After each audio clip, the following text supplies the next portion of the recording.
Hi everyone, it's Jerry. This is video 23 from the Beginner to Chess Master playlist, which is a progressive series of videos. And I'd like to discuss good bishops and bad bishops. This is, in my opinion, one of the most, if not the most, important concepts in the game. If you're excited about learning tactics, 1, 2, 3 move combinations, white to move and win, black to move and win type stuff, you're in the wrong place. The focus here is on strategy. One of the greatest strategic minds the game has ever seen, Mikhail Botvinnik, he once said, chess mastery essentially consists of analyzing chess positions accurately. What I'm looking to do here, through several examples, is give you the tools to analyze chess positions accurately, to give you the tools to be a better decision maker when you sit down at the board, whether it be in the opening, middle game, or end game. This concept, this idea here, has an influence on all phases of the game. That's how important I feel this topic is. For example, in the opening, where should you deploy your pieces? More specifically, where should you deploy your bishops? Your pawns. What color squares, in general, should they be positioned on? The middle game. What minor piece exchanges are you welcome to? Which ones are you not welcome to? The end game. Are you playing with the superior minor piece? Are you playing, just in general, are you playing in a good environment? Okay. Are you the side who is struggling? You can't get your pieces to function properly? What's influencing this? Okay. Those questions, and hopefully many more, will be cleared up by this video's end. You'll have a better sense of how to answer those questions. Now, the first example of many is the one you see here, and I would not at all be surprised if many of you already formed your own opinion of this first example. Those of you who are thinking, this is ridiculous, I would have to agree with that. This is a ridiculous first example, an unrealistic example, but nevertheless a good example. I would like to first define what I mean by good bishops and bad bishops. This guy here on c1, we call him a bad bishop. Why? Well, the pawns said so. Okay? We look to the pawns to determine which bishops are good or bad. Okay? White has pawns that are fixed on dark squares. That makes a dark square bishop. That makes white's dark square bishop, the only bishop white has, that makes this bishop bad.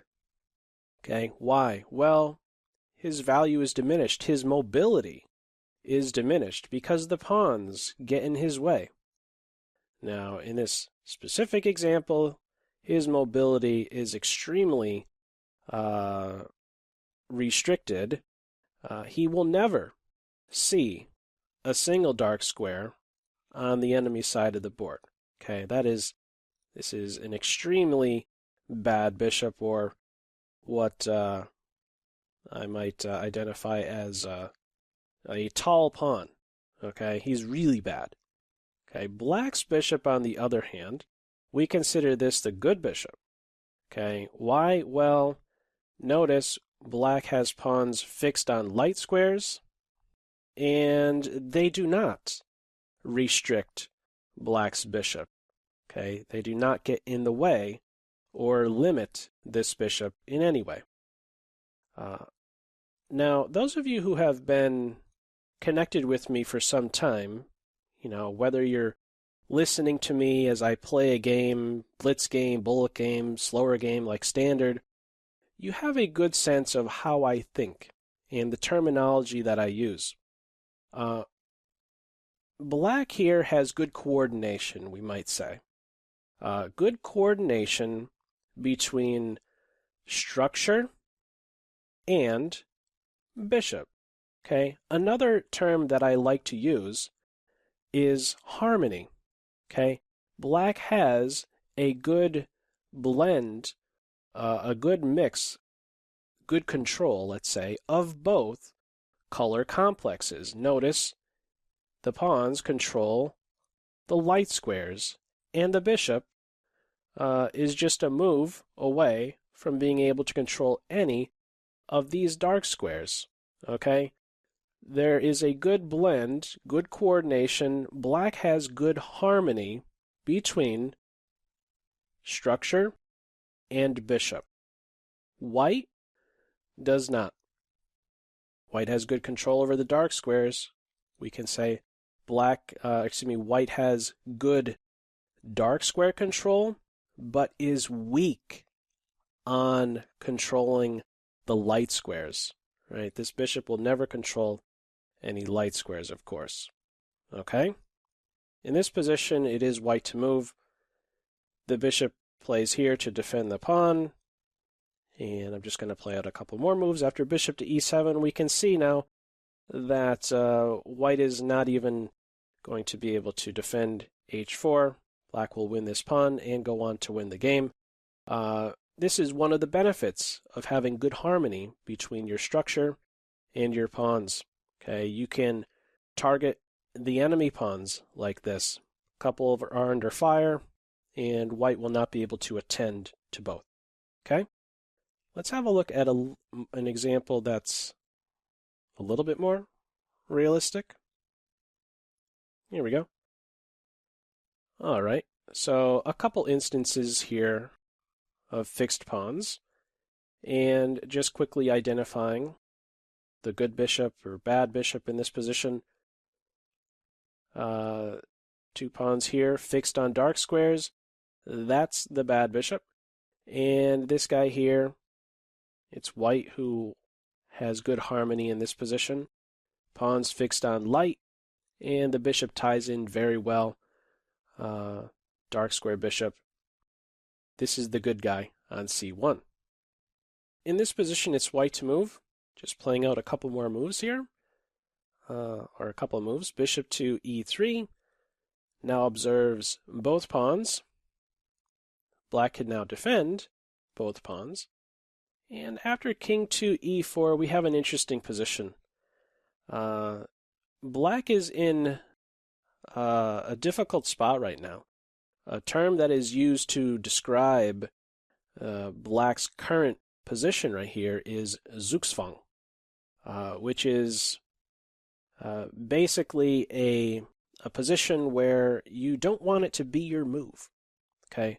Because any move that Black makes here will give something up, whether it be a square or material.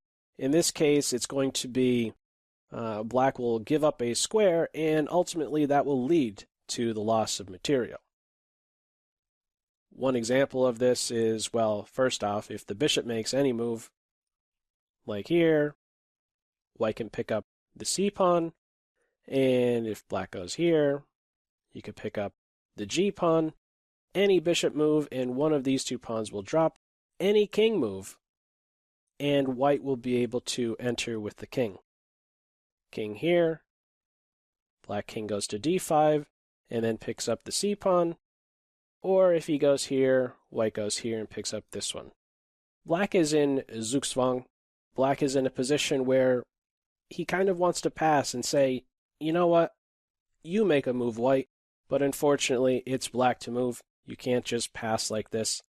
Now, this is not the reason why, okay, black has a bad bishop in this position. This is not the reason why playing with a bad bishop isn't a good idea, because you're going to end up in Zugzwang. Of course, this could happen, but really the big thing here, the big term to really reflect on, is that when you play with a bad bishop, you are restricted in some way. You are the side who will, it will be your opponent who is throwing the punches. We're seeing this in action right here. It's white who has pressure on the black pawns, and black is just barely trying to hang on and defend. White is the side for choice here. White is really the only side who could try to win. White has good harmony, once more, between structure and bishop. Let's have a look at another example. Here we go. Team white. So maybe a bit more of a realistic position here. White to move. If you'd like to, pause the video. What move would you play in this position? I'm just going to get on with it. There are a lot of examples to get through here. White to move, what would you do? Okay. White to move, well, actually, if it was black to move, each side would really want to make the same move in this position. Whoever is on move, they would like to make the same move. What is that move exactly? A6. This is a winning move. What is white doing? Well, he is fixing a pawn on a dark square, and he will next look to target it. How the game may play out. Black maybe improves the king. The bishop now eyes up this pawn. A check is thrown in. The A pawn falls. This is now a passed pawn. The king has to attend to it. And meanwhile, the white king can scoop up the other pawns and go on to actually win this one.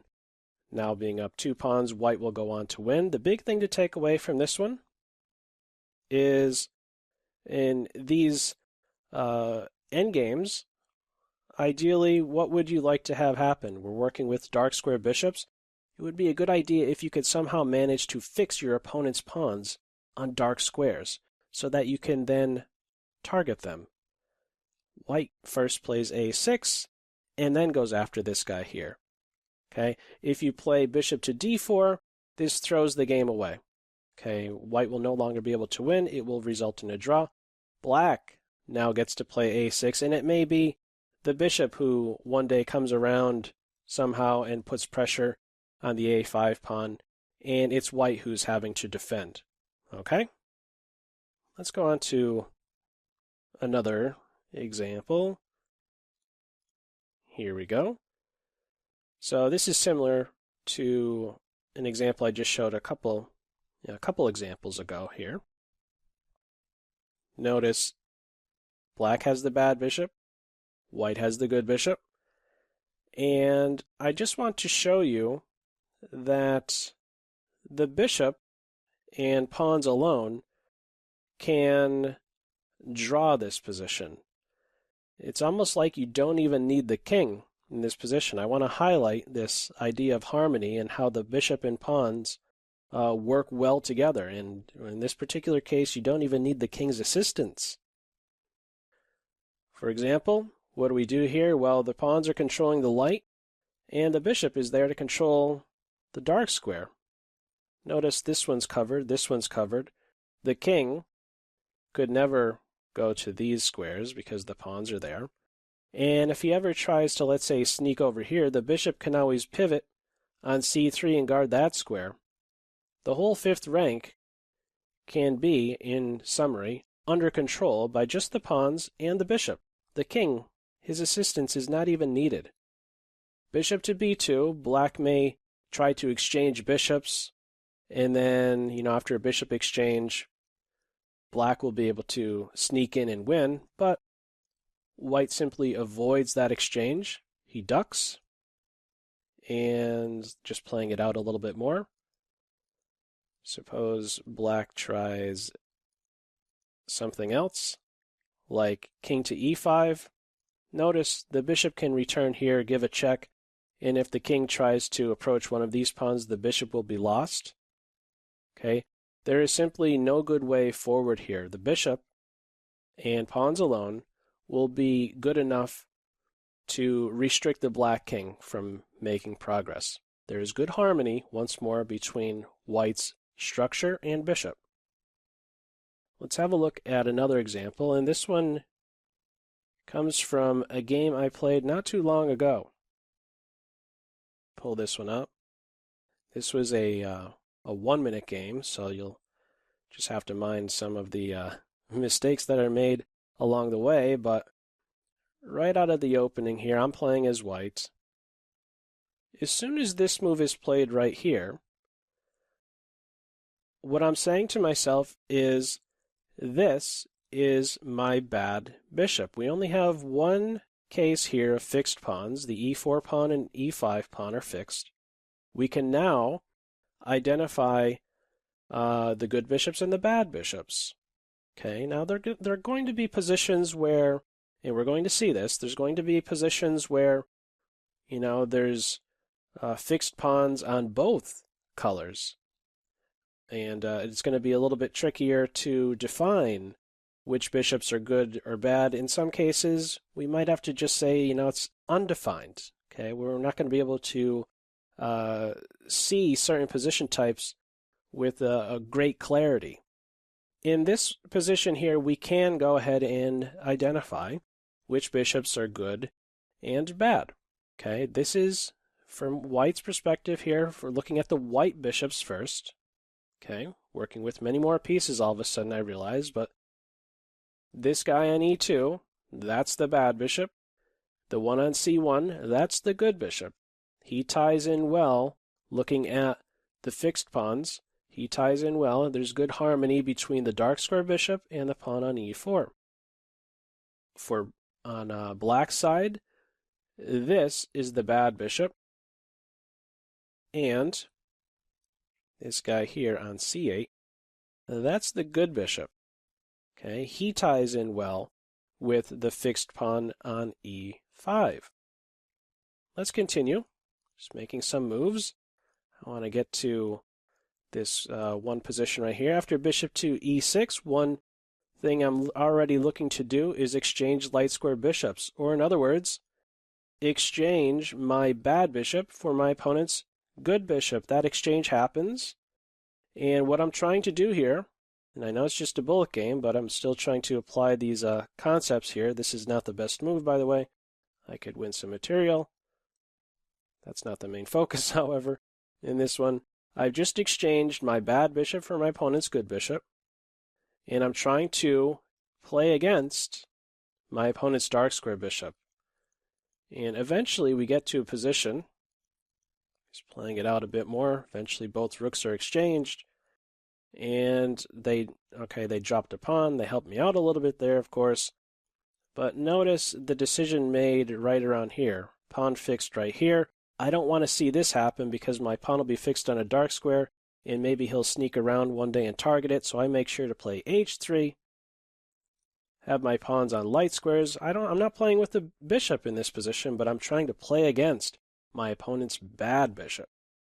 My opponent then played g5, and it starts to look maybe a little bit like that ridiculous position I started this video out with, where nearly all pawns were fixed on this one rank, and the bishop was never able to see any of the squares on the other side of the board. We're really close to that type of position, and this was just played not too long ago. Now, how bad is this position for black? Well, not only is black down a pawn, but I'd just like to emphasize how the knight and the pawn structure alone can prevent the black king from entering my side of the board. I just want to play out a hypothetical variation. Suppose these moves were played, just throwing the king in the corner. These are not good moves by white.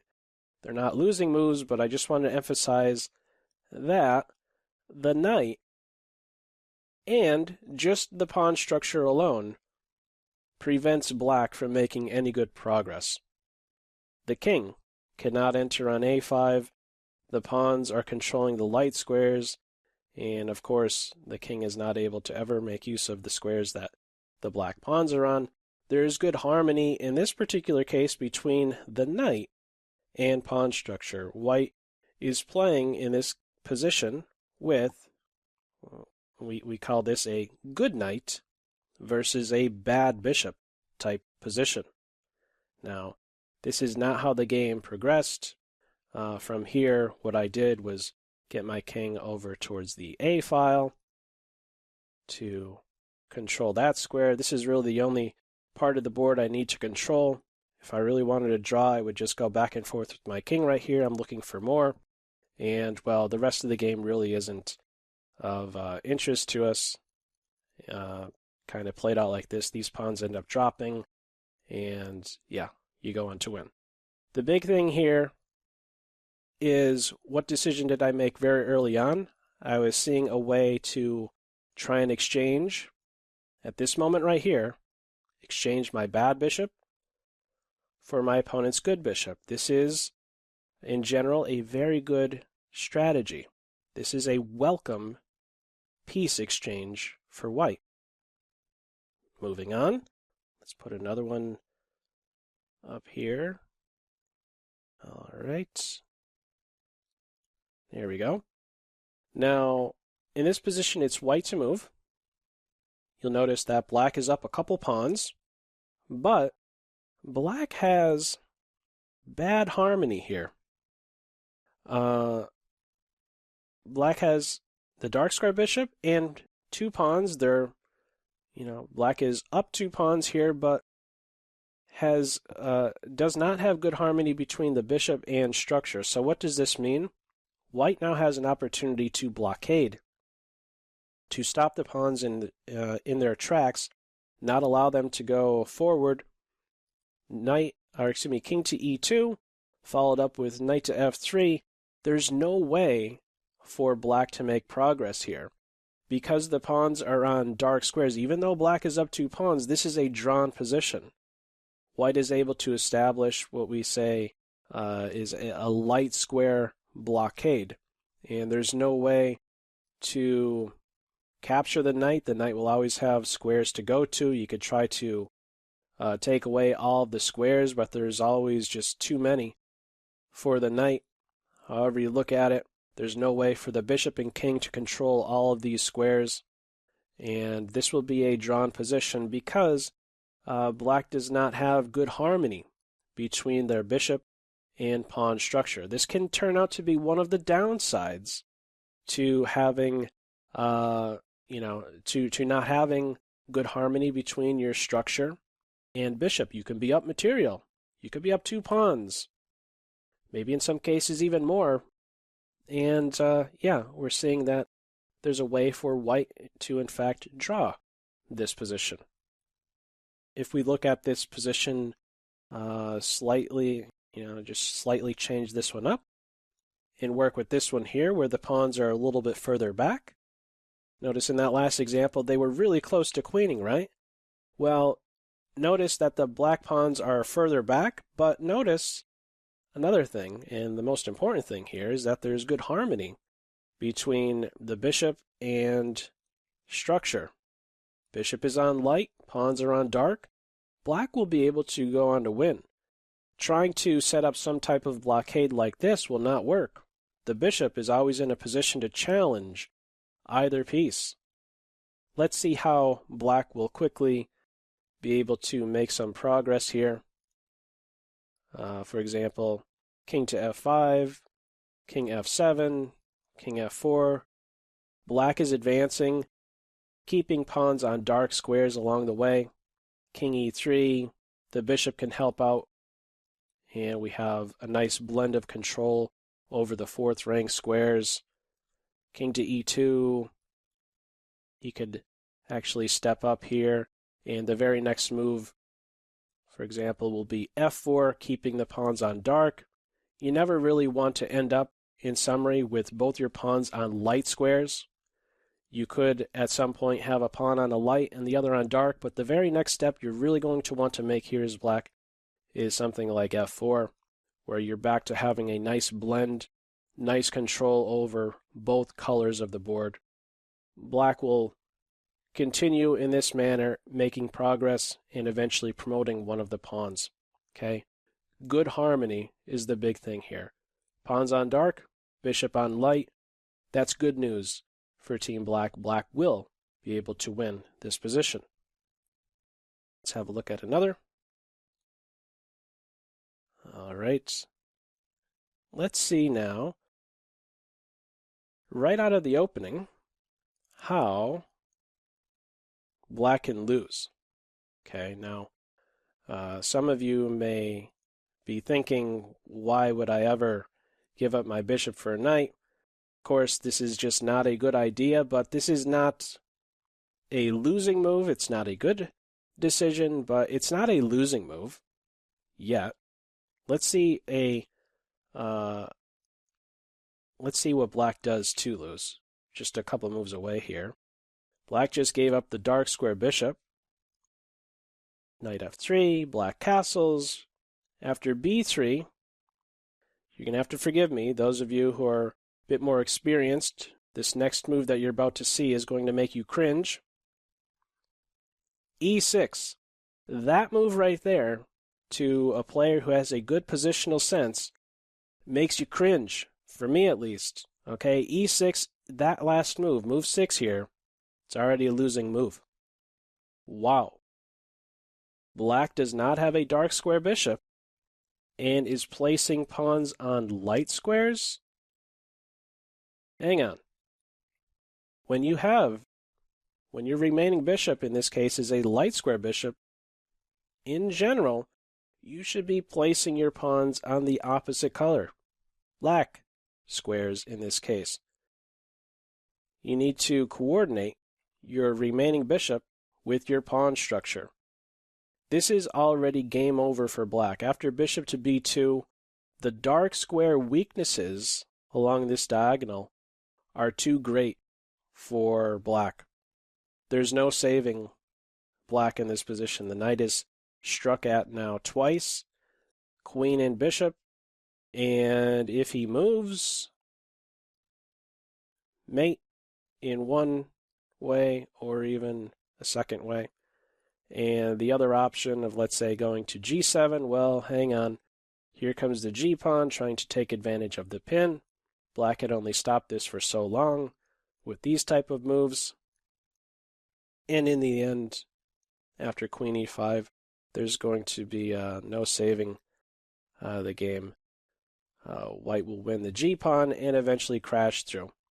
The big issue here is not that black gave up the dark square bishop. It's true that that was not a good idea, to give up the bishop for knight here. In general, the bishops are worth a little bit more than the knights, but this isn't a losing move, okay? It turned losing when black decided to place pawns on the same color square as his remaining bishop. What should black be doing instead? Let's still run with this idea where black gives up the bishop for knight, but let's make a very important adjustment. Okay? So, what is that adjustment exactly? Let's see. Bishop for knight exchange still. After castles and b3, black plays d6. This is at least a step in the right direction. This is a step in the direction of, let's say, harmonizing the structure and bishop. Pawn on a dark square, following up after bishop to b2, we have another pawn being fixed on a dark square. This ties in well with the bishop, some more dark square control. You're certainly not going to get dark square bishop controlled by your bishop. You're working with the light square bishop in this case. After d3, we have e5. This is a good way forward for black. Again, the initial decision to give up bishop for knight was not good, but at least black is now following up well, positioning pawns on the dark squares. If play were to continue, a good plan for white can be to try and now break down the pawns that are on dark squares. Right? Try to mobilize, let's say, this dark square bishop, what I've referred to before, when I'm playing a blitz game or, when I'm providing commentary while playing, that's the X factor bishop. That's the unopposed bishop. This is the piece that hasn't, he cannot be challenged. There's no counterpart. There's no dark square bishop that can challenge him. He's very powerful. Black needs to make sure he does not, his vision is not extended, let's say. Okay, so in this position, after e5, rook to e8 is a fine move, but if black starts to, give up their strong center points, well, guess where we're at? We're back to square one, where this diagonal is now incredibly weakened. There's not e5 anymore, so now white is seeing not only f6, but maybe g7 and h8. The dark squares are collapsing in this position. That's my main point. You give up your dark square bishop, you better have control over your dark squares with the pawns. They're now responsible for controlling the dark squares. Let's continue with next example. Here we go. This is known as the Nimzo Indian defense. Now, we can't yet identify which bishops are good or bad. We might, because there aren't any fixed pawns in this position just yet. But this is, I would say, the better of the two bishops currently. We have, generally we look towards the center of the board and those, the pawns that are in this area of the board, let's say, to those are, let's say, the key pawns to focus in on, not just the fixed pawns, but really the pawns that are more focused towards the center. Those are the more important pawns. Right now we have a pawn that's on e6. That's a pawn that's on a light square. He's probably the more important bishop, let's say. And he is now giving himself up for the knight. So what should black be doing next? Ideally, what color squares should black's pawns be on? Dark. Need to now coordinate, harmonize the bishop and structure. d6, that's a step in that direction. This is a good way forward. b6 is another pawn on a dark square preparing to develop the bishop, and another pawn advance, a pawn position on c5. This is a good way to follow up if you're giving up your dark square bishop. Black may at some point, with enough preparation, even play e5 and establish yet another pawn in the center, in this case on a dark square. Okay, there's good harmony, at least, between black's remaining bishop and pawn structure. Let's have a look at another one. Here we go. And these next handful of examples are very basic. I just want to give you a feel for how one can go about deploying a bad bishop outside of your pawn chain. See what I mean by this? This has a name here. This is known as the London system. Playing on the white end here. A London system starting out with d4. In fact, after these first moves, right, d4, d5, we already have an instance of fixed pawns. We can already identify good and bad bishops. Bad bishop, good bishop. On the black end, bad bishop, good bishop. We look to, once more, the fixed pawns in order to identify these bishops as either good or bad. What white is doing next, bishop f4, is establishing the bishop outside of the pawn chain. It's in a position where it at least observes black's side of the board. I have sometimes referred to this bishop as the expendable bishop. If he is captured by, let's say, a knight or the dark square bishop. Well, if he's captured by the dark square bishop, that would be a bad bishop for good bishop exchange. But even if he is captured by a knight, it's kind of like, okay, you got my bad bishop, but I still have what would that leave me with? That would still leave me with a good bishop, a good harmony between my structure and my remaining bishop. So that's as far as I want to take it with this one. This is a known as a London system, d4, bishop to f4. You're outside of your pawn chain. You have activated your bad bishop, in other words. Let's have a look at another. This one here. This is black now is deploying the bad bishop. Right, we can identify bad bishops and good bishops in this position by the d4 and d5 pawns. Black is now deploying their bad bishop outside of the pawn chain. Black has activated the bad bishop. This is known as the Caro-Kann defense, if you're wondering. Let's have a look at another example. Here we go. Black in this position is playing the Slav defense. d4 is met with d5 after c4, c6. Knight f3, knight f6. Bishop to f5. Sometimes you have to be a little bit careful deploying. It could be a little bit difficult to, let's say, activate your bad bishop playing on the black end.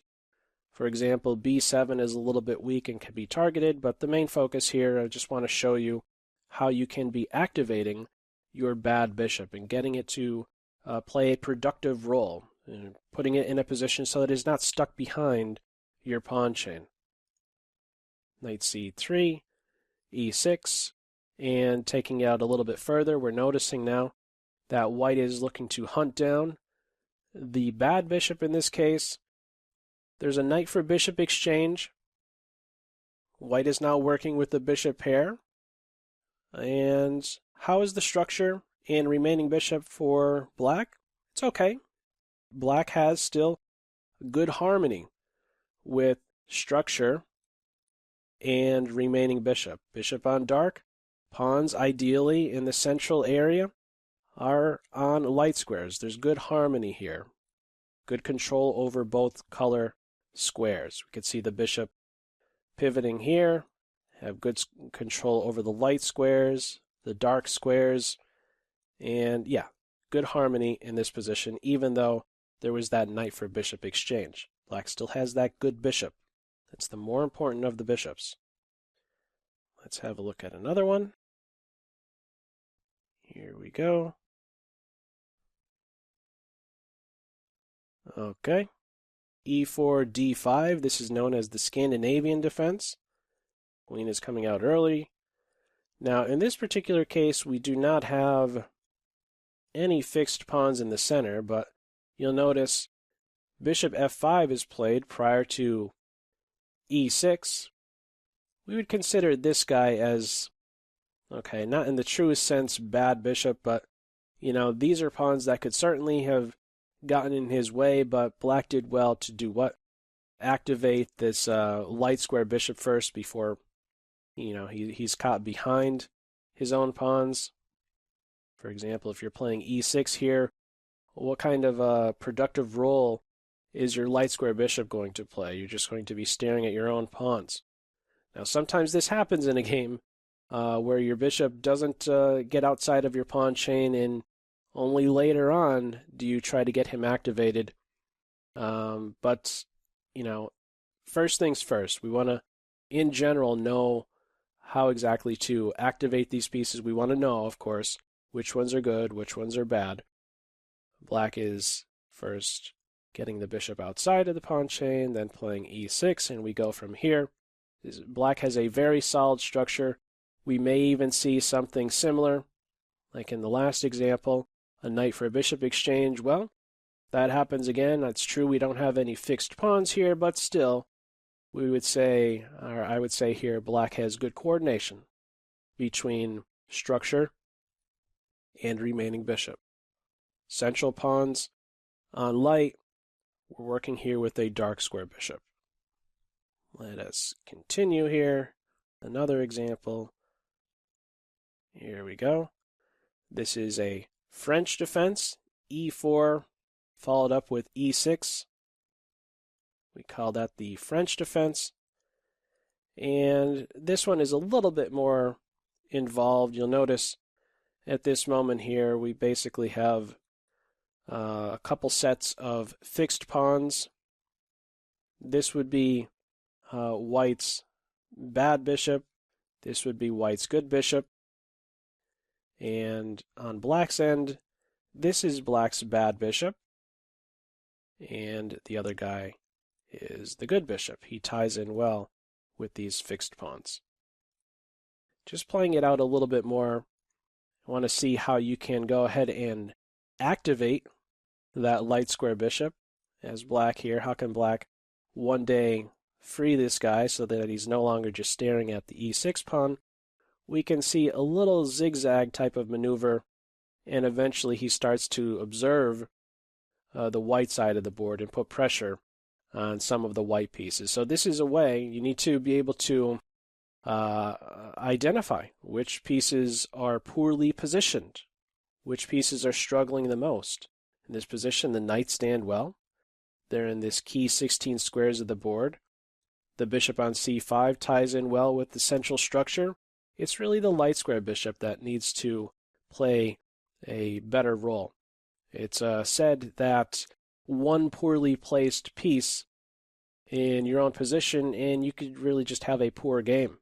So you really need to be able to identify the poor pieces and bring them to life. We're seeing this in action right here out of the French defense.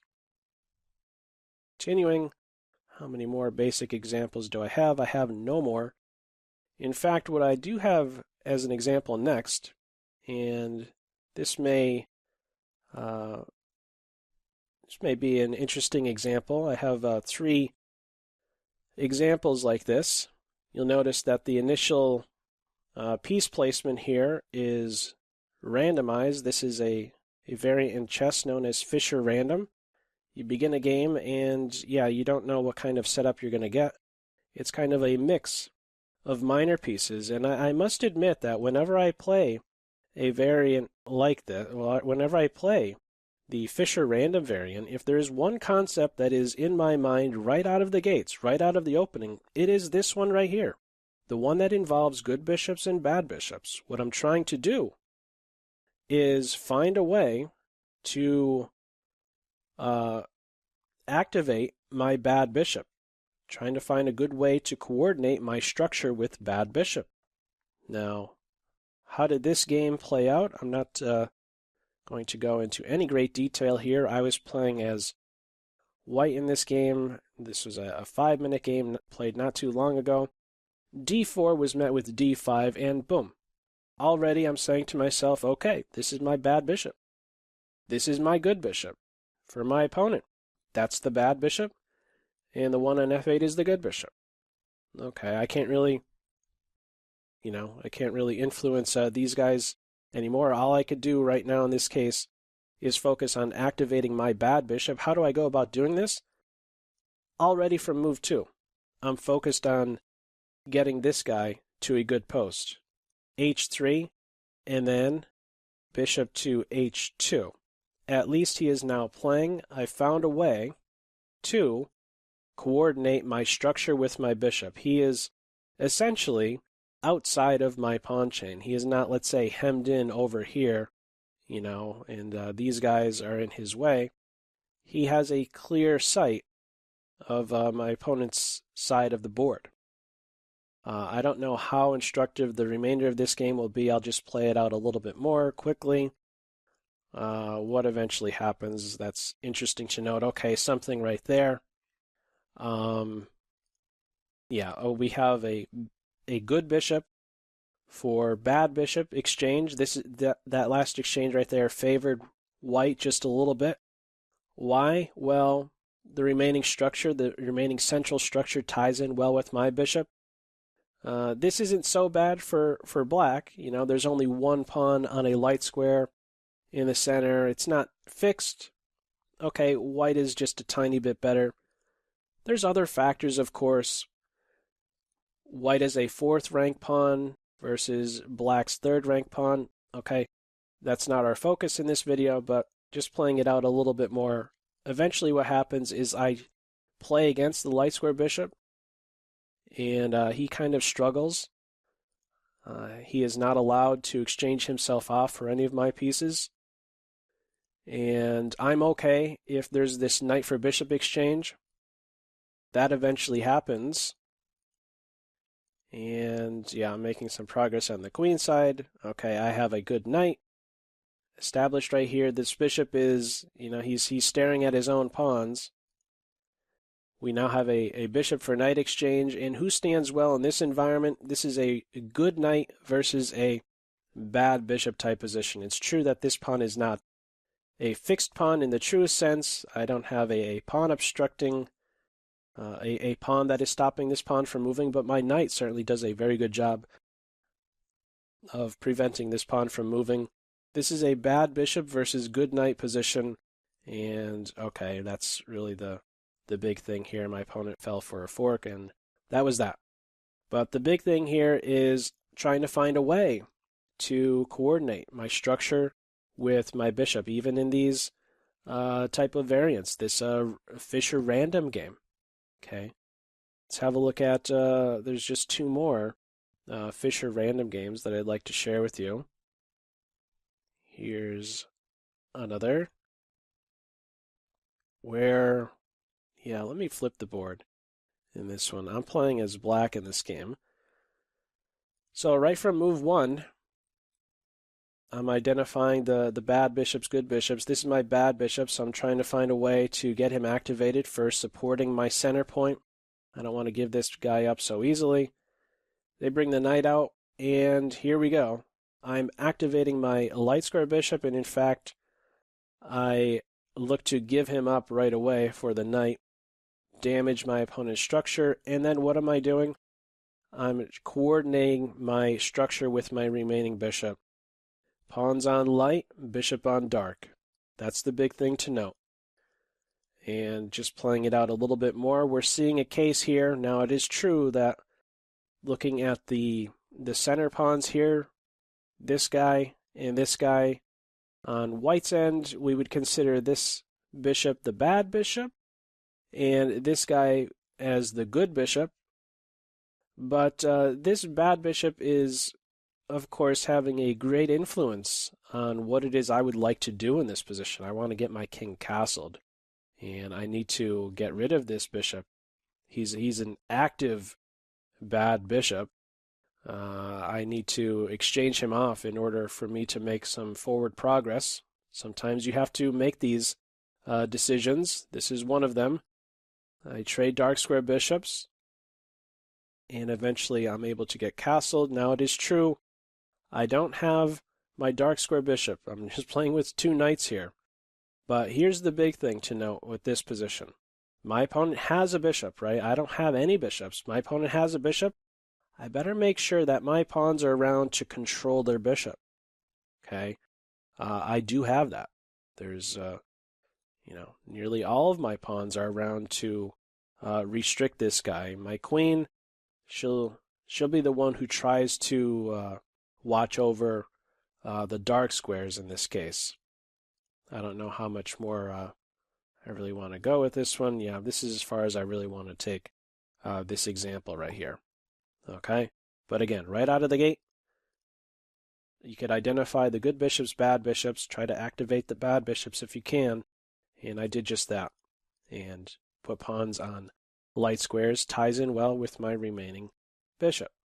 One last example with the Fischer random. Here we go. What color was I playing in this game? Oh, I was playing as white. And this is the center structure. It very quickly is defined. Many instances of fixed pawns. Yeah, few instances of fixed pawns. We could identify good and bad bishops. This game is over before move 25. And the reason for this is in large part due to me exchanging off my bad bishop for my opponent's good bishop. Now, how does that take shape? Let's see.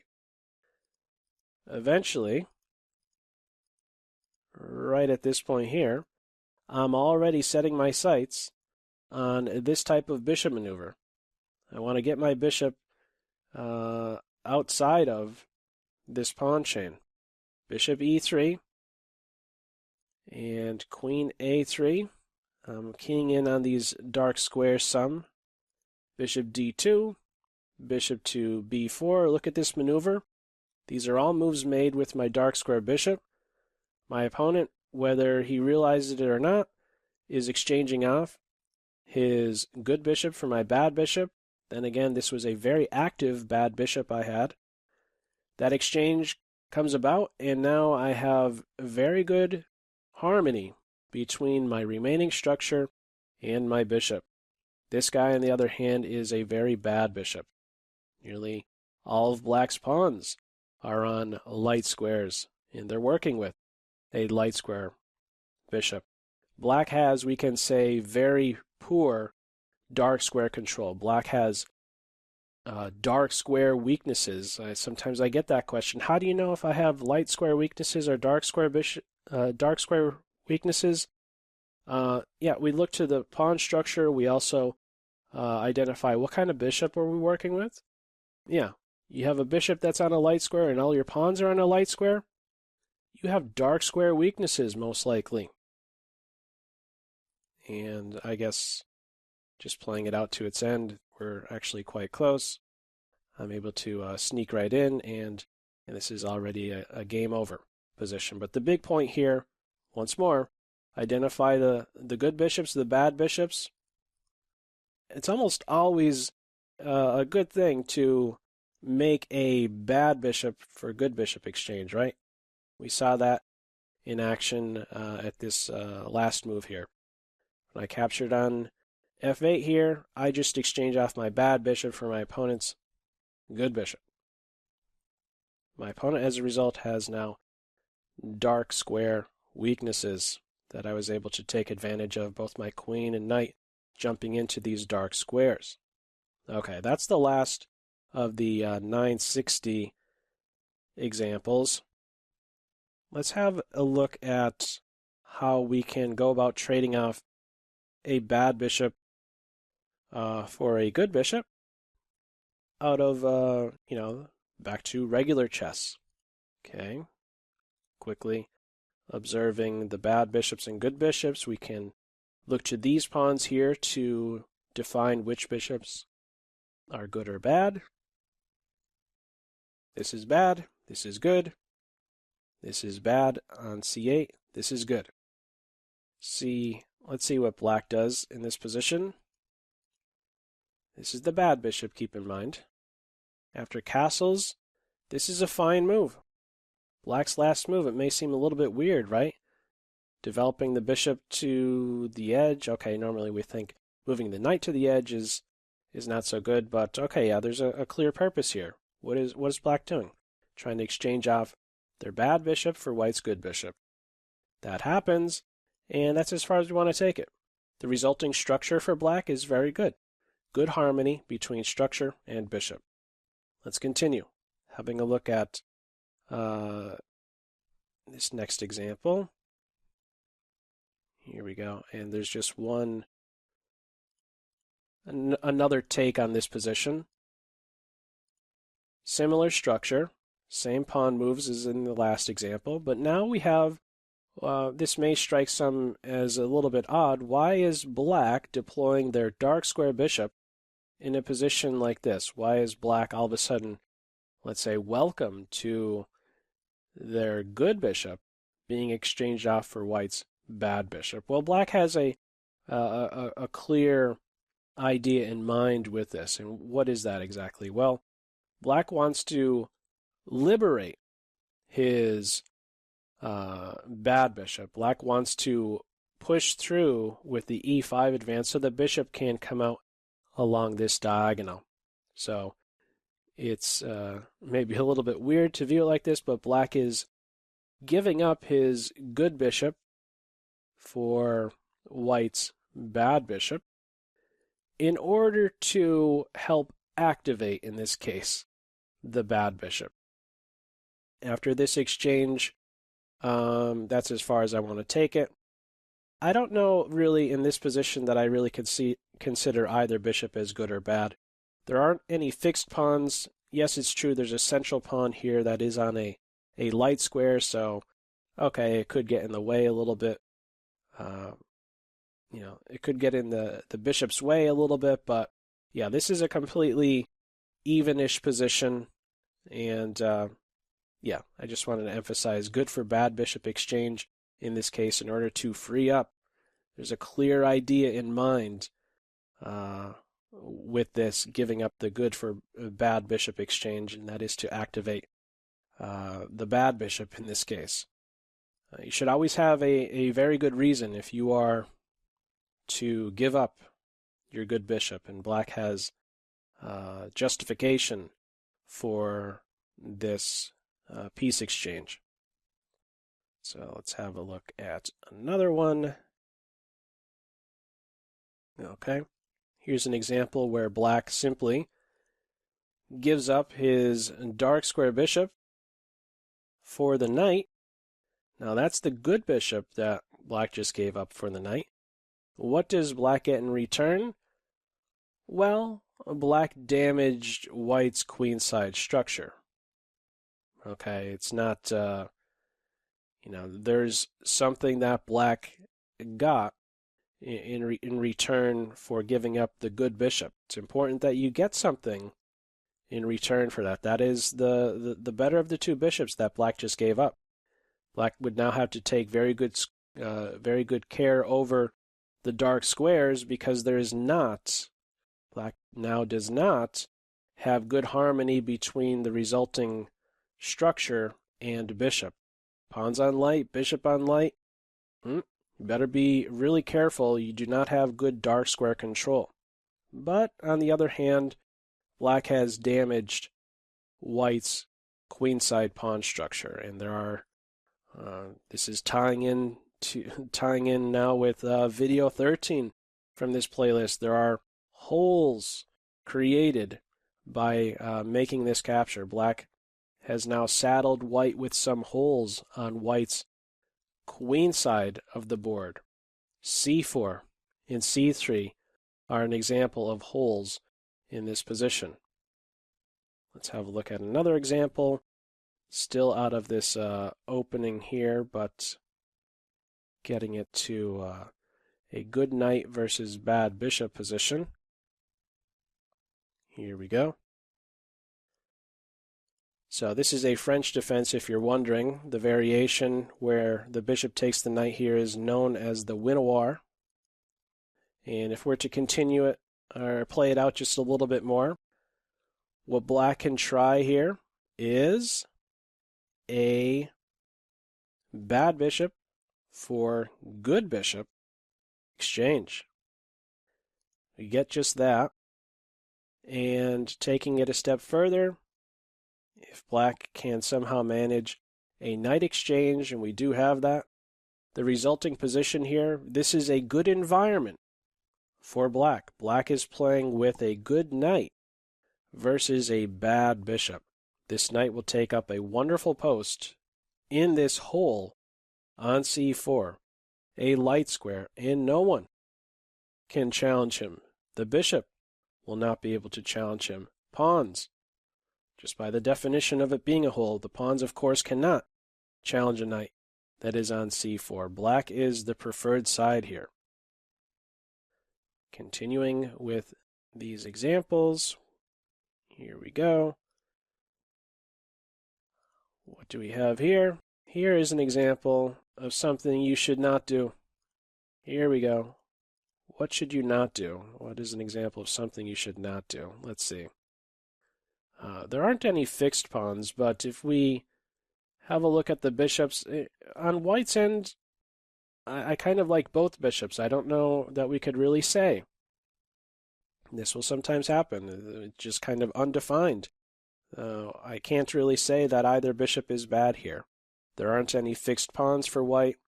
There's a pawn on a dark square and a light square. Who knows, right? They'll both be able to do something productive, that's for sure.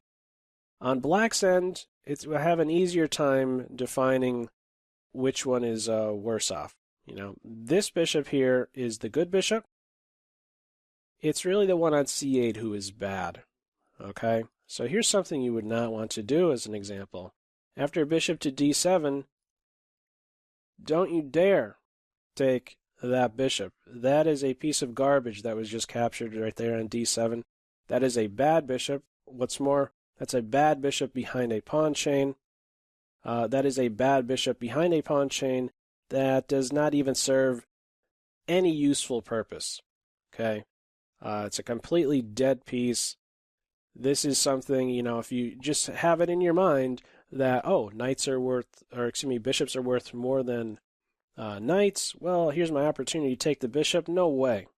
No way. This knight is far more valuable than this guy on d7. Okay, so this is something you should not be doing. Let's have a look at another one.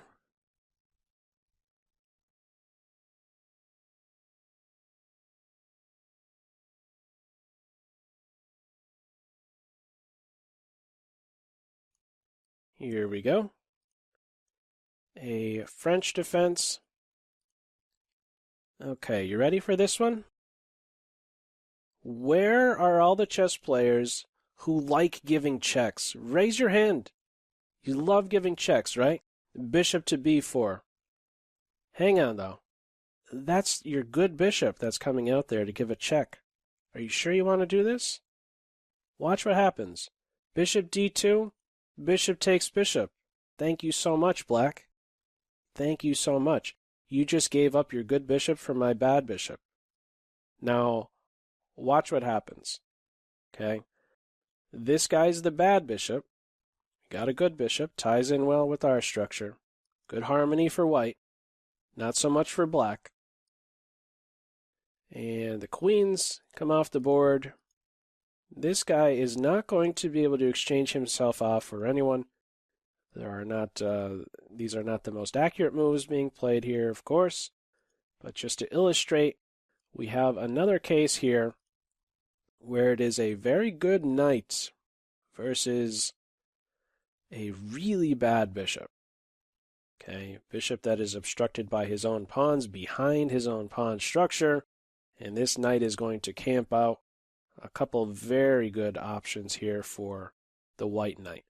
Just showing a position like this very quickly to someone with, you know, this type of understanding, this someone who has an understanding of this concept, you know, they're quickly able to identify, oh, I'm definitely taking white here. Look at this knight. Look at this terrible bishop. This is what we're doing. We're analyzing this position. We're making assessment of this position. You should prefer Team White big time in this position. Okay? And what made this possible?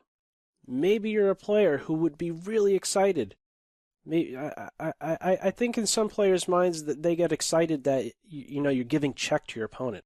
Almost like you're maybe I'm going to win, check, it's close to checkmate. I don't know exactly the thought process that goes into it, but this is such a bad decision to deploy your good bishop just to give check. And now what just happened? You just gave up your good bishop for your opponent's bad bishop. Okay.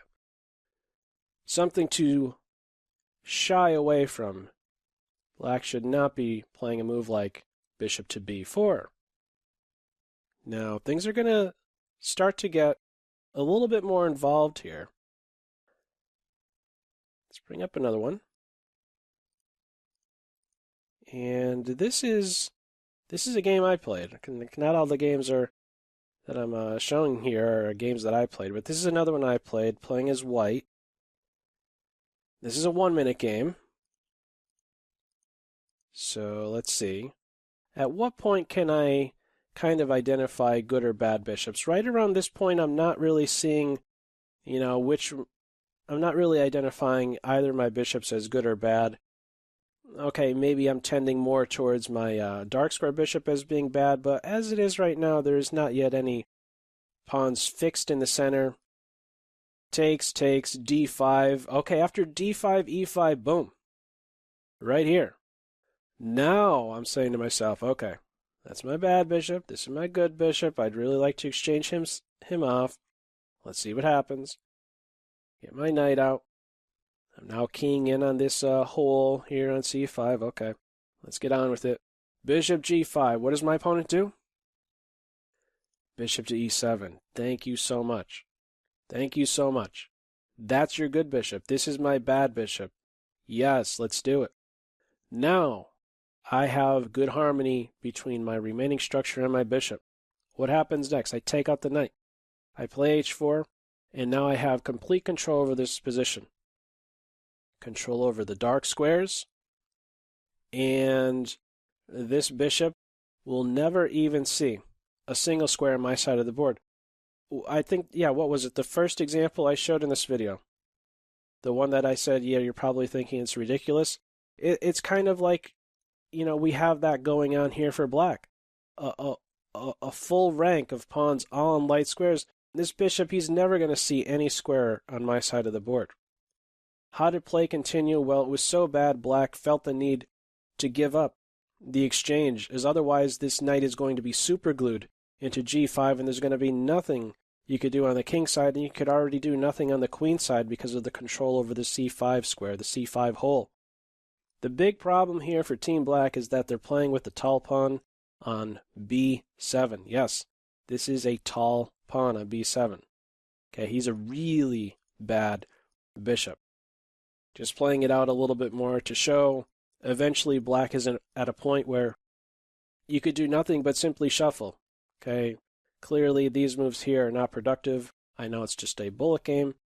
Things were to continue. The knight returns, the pawn pushes. Eventually I have a passed pawn. White's going to be able to make progress. The big issue here is, well, maybe even before this point, but the big issue is this moment here.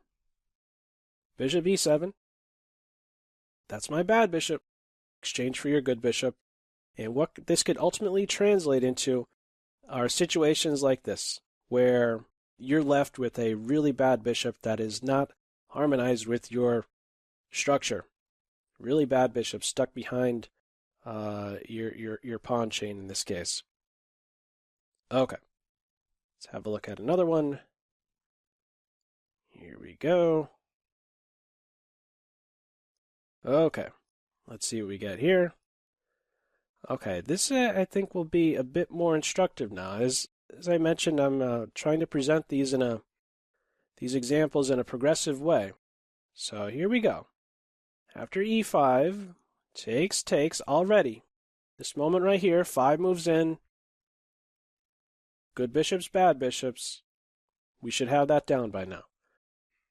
Let's see what white does. Bishop to g5. How many of you playing as white right now might play a move like bishop to g5? Now, let me just say here, this isn't a bad move. Or excuse me, this isn't a losing move in any way, but is this really a good idea? Is this a good way to deploy your bishop? Are you excited about, oh, I'm now pinning my opponent's knight to the queen? Let me tell you how, let me just say that that is far from an inconvenience for black here. You know why? Bishop e7. Black just developed, broke the pin, and what's more, black is now in a position. We're just a moment away here. We're just a moment away from having a bad bishop for good bishop exchange. As white, do you really want that to happen? Well, it does happen in this game. Playing it out a little bit more, let's see what happens. The knight moves, and boom, we have it right there.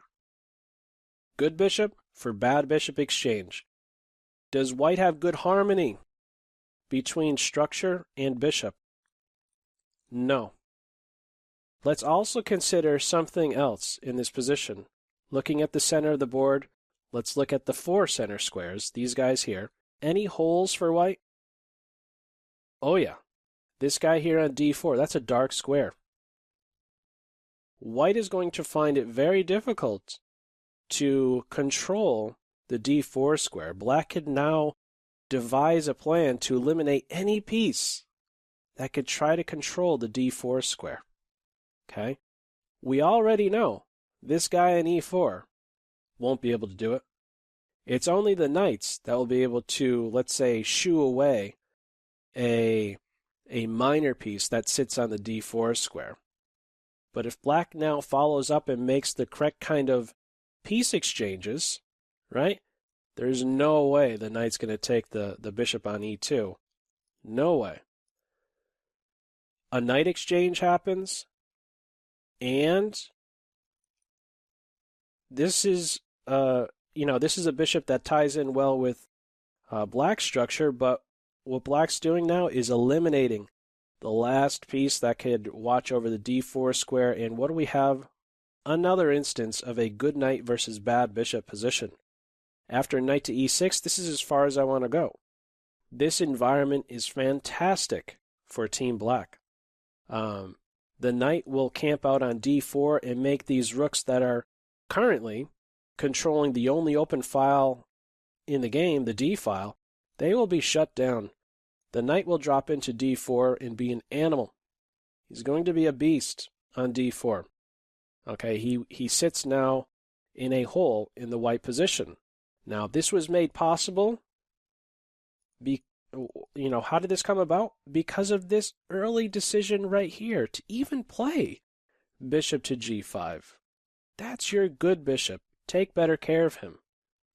Bishop e7, eventually these guys got exchanged, and black found a way to play against the bishop on e2. Okay. Let's have a look at another one. Okay. Here we go. Now here's something a little bit counterintuitive. This opening is a Sicilian opening. Okay, after this move here, we could identify good bishops, bad bishops. And, looking at that last example, you may think this next move, well, isn't this kind of similar? You're pinning the knight to the queen. There's another factor, a very important factor, to think about in this position. You notice that black has a weakness on d5, and so an idea can be to try and eliminate pieces that control d5 and then one day try to occupy d5. This is something I touched on in video 13, which is really if you haven't seen that video, it's a very important video. Discussing chess holes. Okay, there's this idea to give up the good bishop for the knight, just to get rid of defenders of the weak point on d5. But here's another thing. After bishop to e7, here is something, someone playing as black now with this understanding of good bishops and bad bishops may make the following move. Knight to d7. And at first glance, what can we say? Knight to d7 is welcoming a bad bishop for good bishop exchange. Is this a good idea, though? It's not in this particular case, because the d6 pawn is vulnerable. After rook f to d1, there is not a good way for black to defend the d6 pawn. Now, I know this was just like 2 moves deep. Okay, of course I'm not going to retreat my knight to d7. Some of you could maybe have calculated this. Knight d7. After bishop takes, queen takes. Yeah, I saw that after rook to d1, my pawn would be attacked twice and I couldn't defend it for a second time. Of course I'm not going to do that. This is true. You should not be doing this as black, playing knight to d7, even though we have this bad bishop for good bishop exchange. Black is going to now drop a pawn. This is not a good idea for black.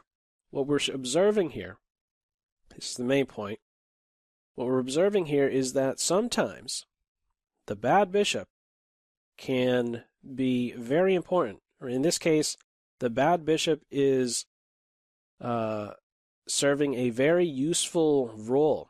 There's a phrase out there that runs, how does it go? Bad bishops sometimes support important pawns, or something to that effect. Bad bishops protect important pawns. Okay, this is an important pawn. Okay, this is the most efficient defender of d6. Keep in mind that this is a backward pawn, and he is likely to be struck at by many major pieces. And yeah, without him, we could very easily see that the d pawn will fall. And in fact, that's what's going to happen on the very next move. Okay, so maybe something a little bit counterintuitive there. We can't just always be fixated on, okay, let me just get rid of my bad bishop for my opponent's good bishop and everything is going to be, fantastic. No, we're seeing we have to look a little bit deeper sometimes. Is this a bad bishop that has a useful role? Yes, in this case, he's very important to hang on to. Otherwise, you may be playing without a pawn. Okay. Let's put another one up there. Here we go.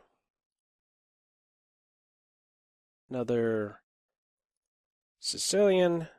And what more to offer with this one? Let's get to this key position. Yes, here we go. Bishop to g5. Okay. I like this example a lot. What is White doing with this last move? White is offering a bad bishop for good bishop exchange. How should you reply to this as Black? This is very important. What would you do here? What you should not do is capture the bishop. A better move, okay, this isn't losing or anything, but a better decision in this position is to say, okay, I have a weakness on d5, okay? If we're going to have a light square bishop exchange, I would like you to at least help me out a little bit. I would like you to repair the one big weakness, the hole in my position on d5. It's a good move here for Black. Bishop to e6. It is true that White can capture the bishop and have this bad bishop for good bishop exchange. And this would not be a case of, Black having doubled pawns that are bad in any way. This is an extremely important pawn on e6 all of a sudden, one who now repairs a weakness in Black's camp. Bishop e6 is a fantastic reply to an offer of a bad bishop for good bishop exchange in this case. Black is saying, yeah, okay, we could have that, but at least you're going to help me out a little bit. Bishop e6, pawn takes on e6, and, the knight has to find a new home all of a sudden. Black has a little bit more control over light squares and dark squares. Okay, you wouldn't get that if, let's say, Black just captured on g4. Now this knight is a really strong piece. Something like this happened. Okay, this is not a good idea, but notice how a knight on d5, there's no one who's going to get rid of him. And this would be another case of a very strong knight versus a bad bishop. Pawns on dark, bishop on dark. Okay. Bishop e6, a little bit more of an advanced move here. White tries to get rid of the bad bishop for the good bishop, and Black says, okay, hang on. Help me out just a little bit if that is to happen. Bishop e6 is a good move, a good reply to bishop g4 in this case. Okay, here is another example. This is a game I played, and this one did not turn out well for me. Some of you may this may be a bit more fresh in some of your, in the minds of many of you watching this right now. This is a game I played not so long ago, playing as black, and a very important middle game decision came about in this one, and I did not make a good assessment of this middle game position. And I would like to share with you what I could have done better. First, what did I do? Playing as black now. Let me back up for a moment. This was my next move, but okay, this position right here, first off, let's take some notes here. Note the pawns that are fixed here. Let me just highlight from my perspective first. These guys here. Dark square pawn chain in the center, that's my bad bishop. I should be looking to get rid of my bad bishop. This is my good bishop. He ties in well with my structure. On white side, they have good coordination, good harmony between structure and bishop. They're cool there. I play f5 now. This is not the best idea. The computer is suggesting that I just give up my bishop for the knight. That is one option.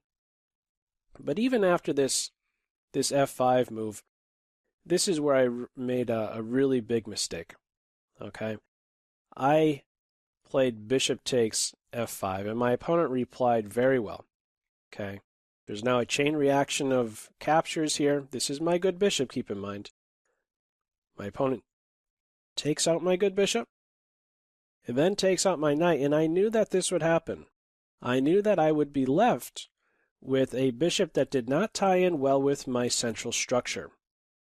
But I did not assess things properly. The reason why I went in for something like this is because I thought that I was, let's say, giving some weight to me now having a passed pawn. The d pawn is now passed, but as the game played out, I was never really able to even move a single step with this passed pawn. It was almost like it didn't even cause an inconvenience to white whatsoever, my having this passed pawn. And eventually, white was able to make progress over here, getting a passed pawn. And yeah, my bishop turned out to be a really, really bad piece. My opponent took advantage of this very well, and I ended up, I think, resigning right around here. Or not. Okay, I got mated. Okay. But the big thing here was the decision I made, the middle game decision I made. I did not make a good choice with my minor pieces. What could I have done better? At this point, at least, knight takes f5 would have been better. Knight takes f5, bishop takes f5. I'm playing with the bishop pair. I still have my good bishop around to maybe challenge the knight. He can return to e6. This would have been a better decision. But again, as it played out, I took with my good bishop first, thinking that there would be some value in having a passed pawn now. That was a poor assessment, and my opponent followed up very well, and I was never able to show that my bishop was good in any way.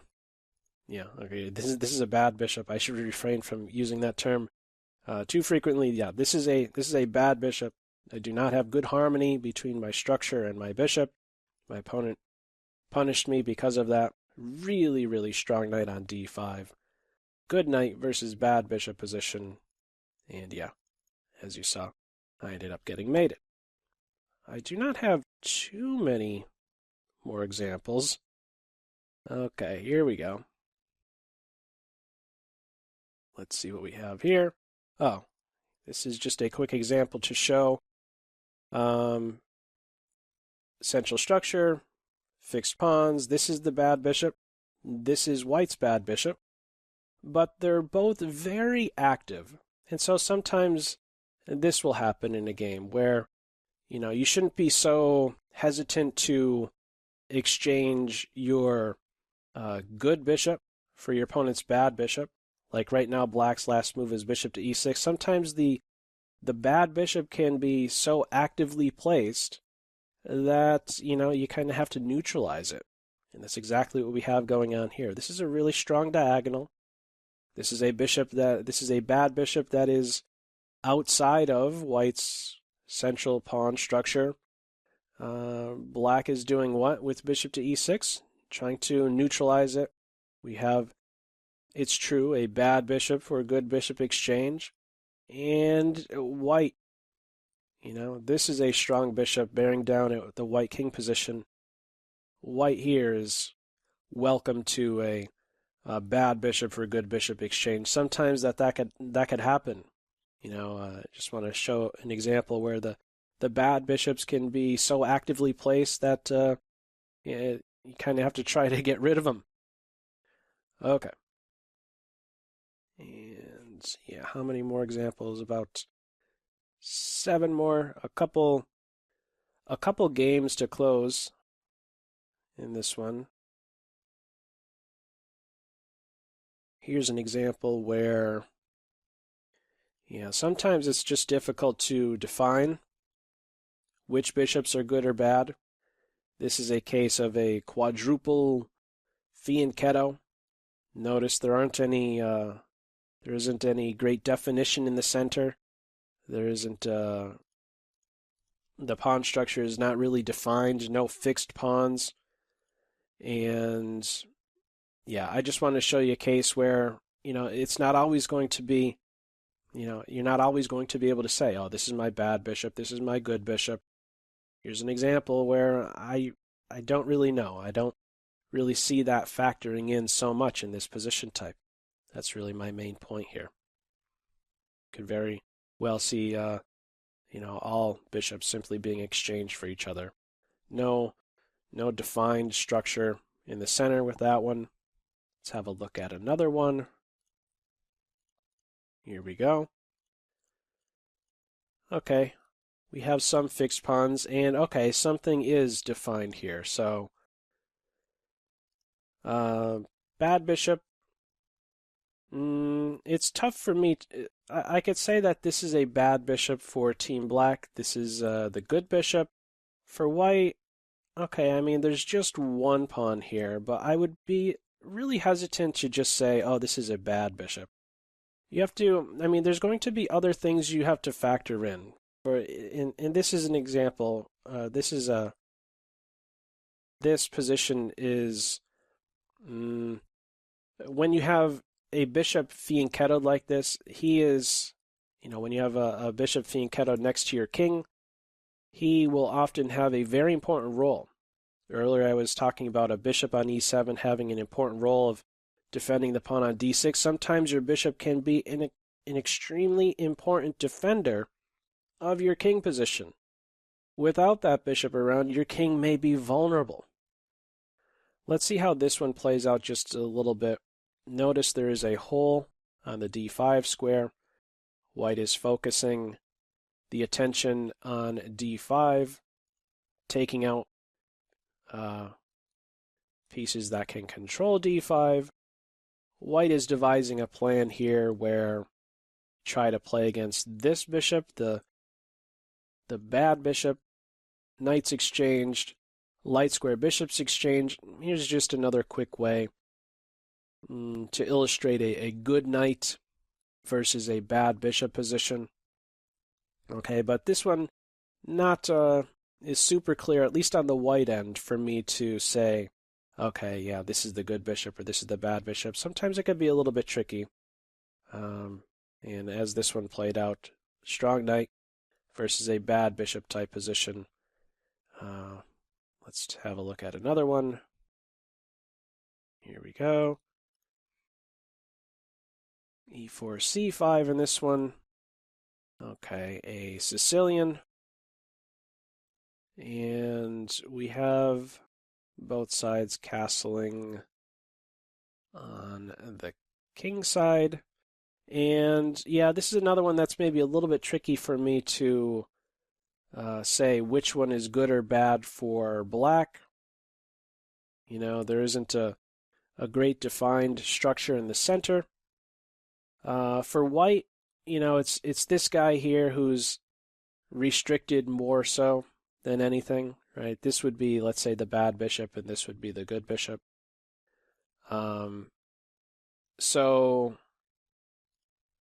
as a follow-up, we have knight to d7, offering a dark square bishop exchange. This is desirable for black. One thing you do have to watch out for is, you are exchanging off now an important defender sometimes of your king position. Without your bishop around, for example, the square h6 your opponent may be able to take advantage of the square h6, and maybe you could get checkmated. In this case, we have what? Both sides are castled on the on the same side of the board. Dark square bishops get exchanged in this one. After, let's say, bishop takes bishop, king takes bishop, and let's say b3, there isn't going to be any attack here. Black has a couple pawns in the center, dark squares, bishop on light, good harmony, and okay, you could try to play against the light square bishop. Playing as black here, you could try to play against the light square bishop. The main point with this example is that it is okay for black to make a move like knight to d7. It is okay for black to welcome, in this case, a dark square bishop exchange. Compare this, however, with our next example. And we are now just winding down with these last few. Notice the one key difference in this example. We have now a case of opposite sides castled. And it may appear that, this is white's good bishop, right? Looking at the structure, but there are other pieces of criteria to factor in. The big one here is, again, kings castled on opposite sides of the board. In these position types, you're trying to attack one another's king. That said, this bishop will be he is in fact the number one defender of the black king position, the most important defender of black's king position. So with this in mind, if you're playing as white and you're only familiar with good and bad bishops, maybe you wouldn't go in for a move like bishop to h6. But this is in fact a good idea, okay? White is trying to eliminate a very important defender, in this case, of black's kingside position and go for checkmate. And that's basically what's going to happen to Team Black very soon. Okay, they're eliminating the knight that is the only defender of h7 and then crashing through here. Some of you, of course, watching this now are, I'm sure, familiar with the name of this. This is a Sicilian dragon, Yugoslav attack. Things are different. There are other pieces of criteria to factor in, of course, beyond just looking at pawn structure and the bishops and, putting the pawns on this color tied in with the bishop of the opposite color, etc., that kind of stuff. The big piece of criteria to look into with this one, opposite sides castling. Okay, that's a big deal. This is again a good idea for white to go in for bishop to h6 in this case, eliminating a key kingside defender.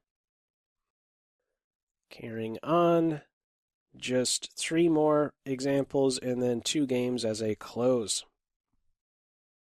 Okay. What kind of an example is this? Well, this is another one where it's a little bit tricky for me to identify the good bishops and the bad bishops, and let me say why. This is where we're at. Just a single pawn exchanged, and really the best thing that I could do right now is just share everything,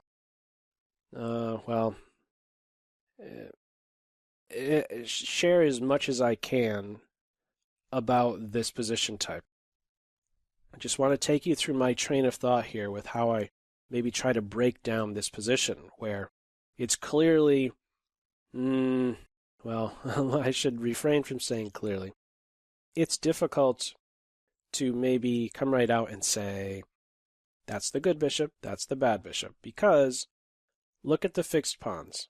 Okay, so now we have all of a sudden a blend, right? We have a case where, looking at white's end first, let's take it step by step. White has a pawn fixed on a light square. White also has a pawn fixed on a dark square, so who knows which bishop's good or bad, right? And looking at the black fixed pawns, we have a pawn fixed on a dark square and a pawn that's fixed on a light square, so who knows which one is the good bishop, which one's the bad bishop, right? There are other pieces, just like in the last example, I was drawing some attention to opposite sides castling and there being other pieces of criteria to look into in order to properly assess a chess position. A key factor in this position type is this guy here. This captures my attention a great deal. This is a passed pawn. This is a connected passed pawn. This is a pawn that black should make certain does not get the opportunity to move forward. Now, a good idea for black would be to play knight to d8.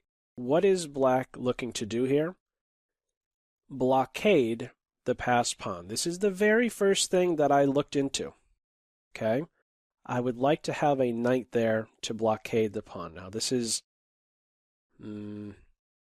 what I'm sharing right about now is going beyond the scope of what I really intended in this video. But I imagine those of you looking at the recording time right here, I imagine those of you that are with me this long wouldn't object to me sharing stuff that is beyond the scope of this video, or beyond of what my main focus is in this video. Imagine you're really here looking to learn. If you've been with me for this long, hats off to you. I've said it in a previous video, just to the right. I put it up as a text on the right. You have a lot of patience if you're still with me. So I'm just saying that verbally to you. Hats off to you if you're still with me. Big thumbs up for you. You have a lot of patience, and that's a very good attribute, let's just say, to have as a chess player. Especially if you're trying to develop your strategic understanding of the game. This takes work. So, again, hats off to you if you're still listening to these very words. You have a lot of patience, and that's awesome. Okay, but anyhow, this knight d8 move, the idea here is to blockade this passed pawn. He wants to sit on e6. The knight is generally known as one of the most efficient blockaders in the game. Okay, not only because let me just put another move on the board. It's kind of like a passing move. Not only because he stops this pawn from advancing, but because he is not passive. He is also aggressive. He is exerting pressure on the supporter of this connected passed pawn. So he's not strictly defensive. He's throwing some strikes here. He's stopping the pawn from moving. He's throwing punches. Great. Now, with that said, if we were to try at least to identify which bishops are good or bad, I would have to say that, well, what type of bishop exchange am I welcome to? As black, maybe I should just be looking from black's perspective. As black here, I would be welcome to a light square bishop exchange. And the reason I think this is because what I do not want to have happen is this pawn to advance. And one way that white can try, one day at least, to get this pawn advancing is to take over control of that blockade square.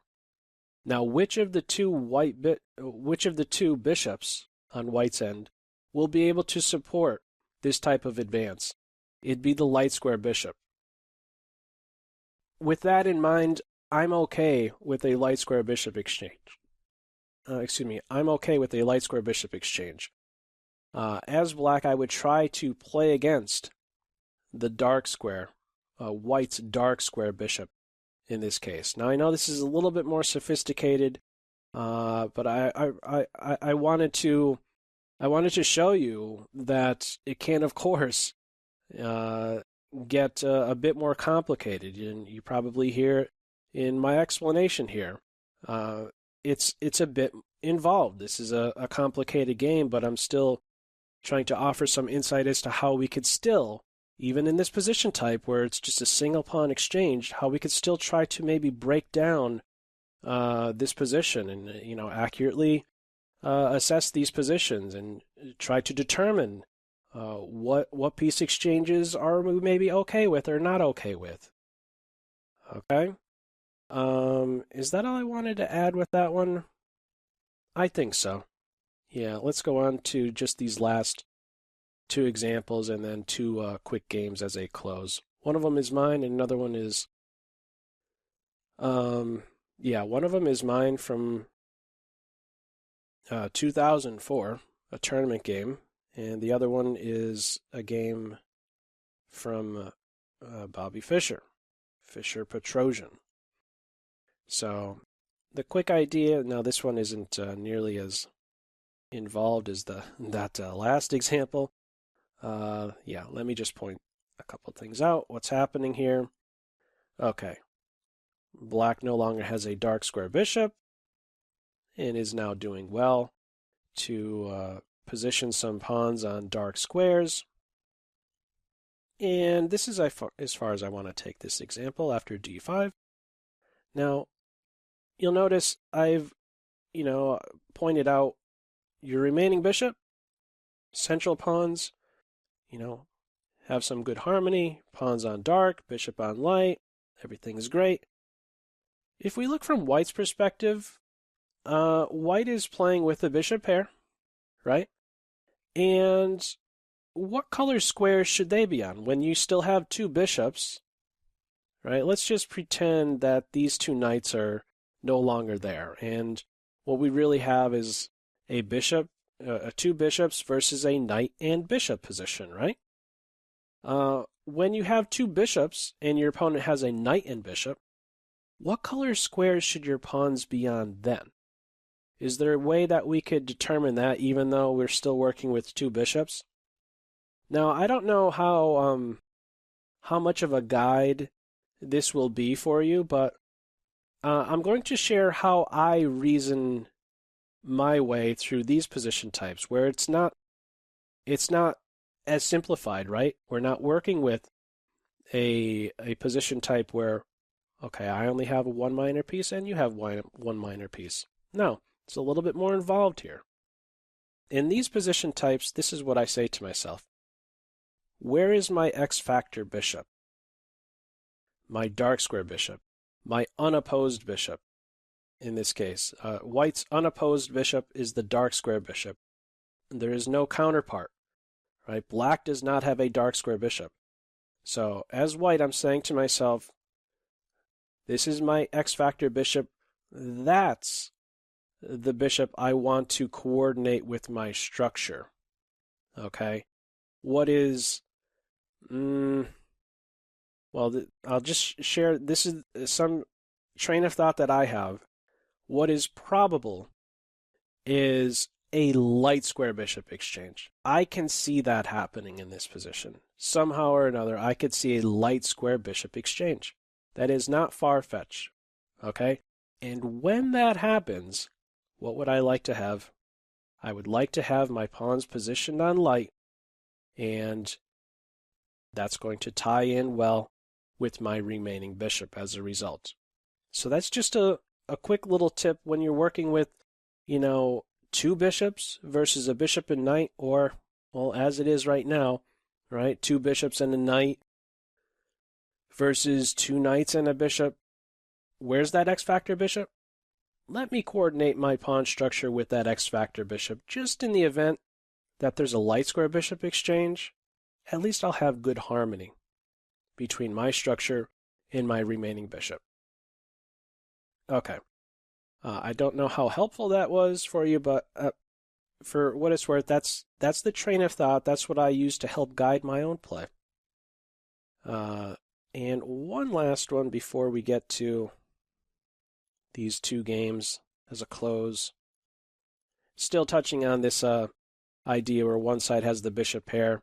So in that last example, there were pawns fixed on light squares. Notice how, as white, I would really be trying to, let's say, establish pawns on light squares. Right? This is my X factor bishop. in the game, if you're playing a move like e3, maybe a better idea would be to play c4 and then establish a pawn on e4 on a light square. This isn't a losing move in any way, but we could see something like this happening, a light square bishop exchange, and what results? Okay, bad bishop. He's stuck inside the pawn chain. It's not, it's not losing, but black has good light square control, and white has to fight pretty hard to try and maybe establish a pawn on e4 now. Okay, just a couple quick tips there when it's a bit more complicated like this. Bishop pair situations. Where's the X factor bishop? Let me coordinate my structure with that X factor bishop, that unopposed bishop. Okay, finally, we are at the very end. The last two games. Let me show you first a game that I played as black in 2004. So just giving you some quick insight here. This was actually played at the World Open in Philadelphia, PA. I was playing as black. I was around 2250 USCF, and my opponent was nearly 2300. I'm playing the Carol Khan. I just gave up my bad bishop for a knight. And what am I doing? I'm coordinating my resulting bishop with my structure. And this game is basically even right to the very end. We'll see what the result is soon enough. My opponent's playing with the bishop pair. It's tough to say which one is even the better bishop in this case, which one is the good bishop. There's no fixed pawns. Okay, if there is a better bishop, I would have to lean towards the light square bishop in this case, but they're both fine. And of course, I kind of chuckled when I refreshed my memory on this game. I was really quick to offer a queen exchange back then. Still am today. Anyhow, what ends up happening in this game that is worth noting? Let me get to it. Bishop takes knight. Okay, so when that bishop takes knight move happened, now what do we have? That was what, the better bishop, right? So now we have a case of I have a good bishop and my opponent has a bad bishop, right? Maybe these guys could be vulnerable to my bishop one day. So I think, I'm not 100% sure on this, but I think I was feeling like, okay, maybe I have something in this game. But we'll see how things change a little bit. And in fact, right around here, this is an important moment. Now, this is a deeper idea, or a deeper train of thought here, but let me carry on with it. I played on this at this moment h5, and my fear, or what I wanted to the idea that I had behind h5 was to make certain that one of my pawns did not get fixed on a dark square. If in this position I said, well, my king needs to, it's the endgame, my king needs to play an important role, let me move him towards the center. An issue I saw with that is that my opponent could play first g4, and let's say I continue to go towards the center. Note, I cannot move my pawn to g6 and try to play h5 because my pawn would fall, but let's just say I continue towards the center. Now my opponent can play h4, and finally h5, and maybe one day this bishop, somehow or another, can put some pressure on my pawns that are fixed on the dark squares. This is something I wanted to avoid. So therefore I played h5, and there's going to be now still a downside with playing h5, as we will soon see. My opponent plays g4 here, and something is happening. A new side of the board is opening up. Something I really don't want to have happen. One rook is exchanged. Something I do want to have happen here is a rook exchange. Okay? I can't manage that, though. The main point I wanted to share in this video, just taking it out to the very end. I think we go as far as move 40. Notice I am extremely passive with my rook. I have the better bishop, right? The one who ties in better with my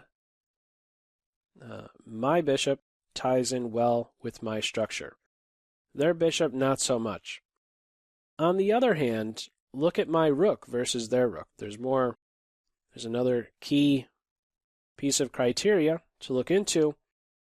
My rook is really passive. Now, I wanted to share this game with you because what would be a desirable exchange in this position type?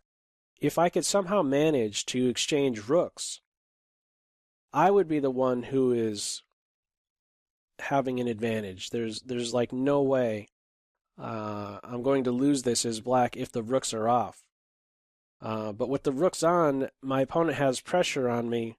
We agreed to a draw at this point. There really wasn't a way to make progress here. I'm extremely passive, but some position types can be like this where, you have the better bishop, and you would really like it to be where that's the only piece on the board. It's just the bishops. But no, there's another piece that's in the mix here. You have a rook that could put pressure on your pawns, and we're seeing a case here where my rook is just all of a sudden extremely passive. And, this will provide some insight, piece exchanges. What are you welcome to? Black, if there was somehow the offer of a rook exchange, white should be saying no way, I don't want to exchange rooks, because then you're the only one that could somehow win, putting pressure on my pawns with your better bishop. And as black, I'm hoping for a rook exchange somehow, or some way that I could force a rook exchange. Having the rooks off in this position, black is better. With the rooks on, white is probably the better side. White is the one who is in a better position here. As this one turned out, it ended up as a draw.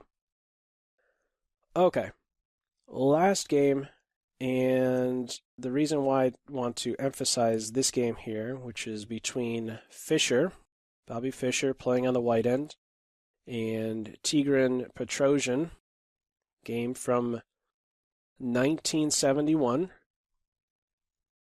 The Game 7, the candidates match. There was a move played in this game by Fischer, and it is one of the most talked about moves in chess.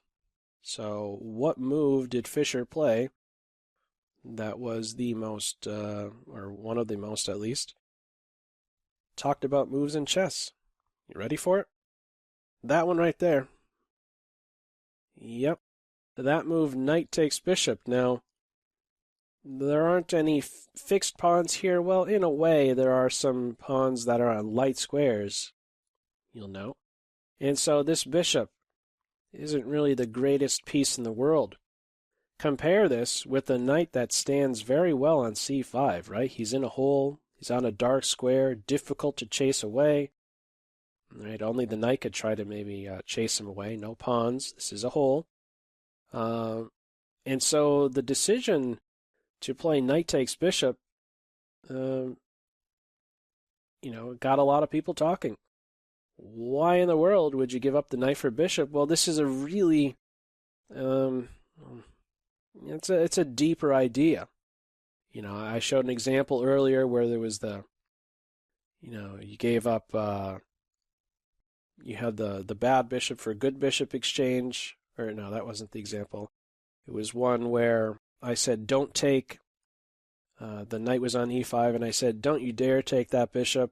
I think I called it a piece of garbage. I said, don't take the bishop. It was inside the pawn chain. It was inactive. It was without a purpose. Well, Fischer saw the deeper idea here, and he noted that really the key to activating the rooks, the way to enter this position, there's a clear purpose with giving up this strong knight for this, let's say, bad bishop. The rooks would now become active. White will now have inroads into the black position. So the big thing here is I wanted to show that there, of course, will be exceptions, to this concept that I'm trying to share with you. There's going to be exceptions. This is a deeper idea. We're having a knight for bishop exchange, a really strong knight for a not so good bishop, but this is helping white to activate his other pieces. Sometimes it can happen like this. And actually, this game is already over as early before it even hits move 35. This is, in fact, the final move here. So getting rid of that bishop who was who would have given white difficulty to activate.